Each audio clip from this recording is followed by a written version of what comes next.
एक व्यक्ति हमारे साथ चारों धाम गए कथा में, बद्रीनाथ भी गए, द्वारिका भी गए, जगन्नाथपुरी भी गए और रामेश्वरम भी आए। तो रामेश्वरम आए ना, तो यहाँ समुद्र के पास गए ना मंदिर गए, बोले कहीं भी फ्रैक्चर हो जाता है। एक दिन वो पम्बन ब्रिज है ना, उस पर घूम रहे थे, उसमें कहीं पर गड्ढा था, उसमें पाम चला गया, फिर फ्रैक्चर हो गया। मेरे से मिलने आए यही रामेश्वरम में। अच्छा, मुझे भी यूं लगे यार ये 2.5 साल से इनका पलस्तर ही नहीं उतर रहा है।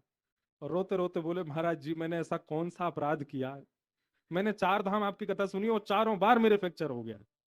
मैंने कहा पहली बार कहाँ सुनी? बोले बद्रीनाथ में सुनी थी। मैंने क्या हुआ था? बोले पहाड़ से वो जरा सा थोड़ी सी खाई थी, उसमें गिर गया था मैं। मैंने कहा ये सोचो, आपने 4 धाम का संकल्प नहीं लिया होता तो वहीं गोविंदाय नमो नमः हो जाना था आपका। पर कहीं ना कहीं आपके पूर्व के कर्म इतने बलवान थे कि आपकी मृत्यु तो निश्चित वहीं थी।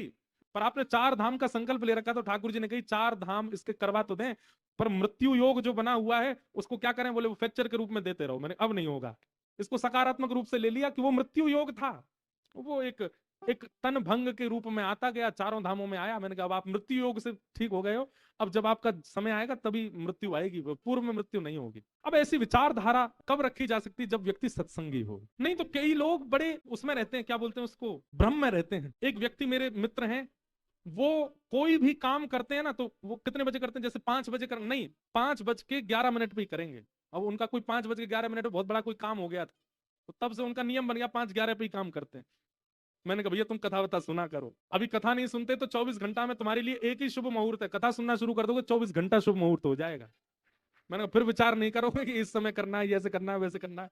अब कई लोग कहते हैं पौन पौन होता है ना, पौन पे कोई काम नहीं करना चाहिए, 1:15, 1:15, 1:15 इन पर चलना नहीं चाहिए, निकलना नहीं चाहिए, ये नहीं।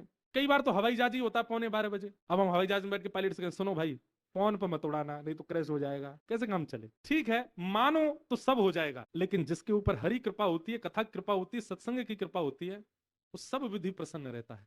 श्याम प्यारे से जिसका संबंध है, उन व्यक्ति के साथ में ऐसी विडंबना हुई, आपको भी सुन के आश्चर्य लगेगा। मैं फिर उसके बाद उन मिले नहीं मुझे वो, आज तक होंगे बेचारे, कथा सुनते होंगे। चारों धामों में धाम पहुंचते ही उनके फ्रैक्चर हो जाता था।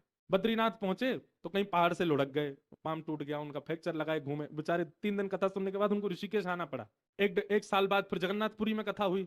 जगन्नाथपुरी में ज्यादा ही तेवर में आके समुद्र में भीतर प्रवेश करने लगे, समुद्र ने उठा के ऐसा पटका, फिर फ्रैक्चर हो गया। दूसरी कथा में भी द्वारिकापुरी गए बेचारे, समुद्र से दूर दूर घूम रहे थे, बोले अब नहीं जाऊंगा, फ्रैक्चर हो चुका है।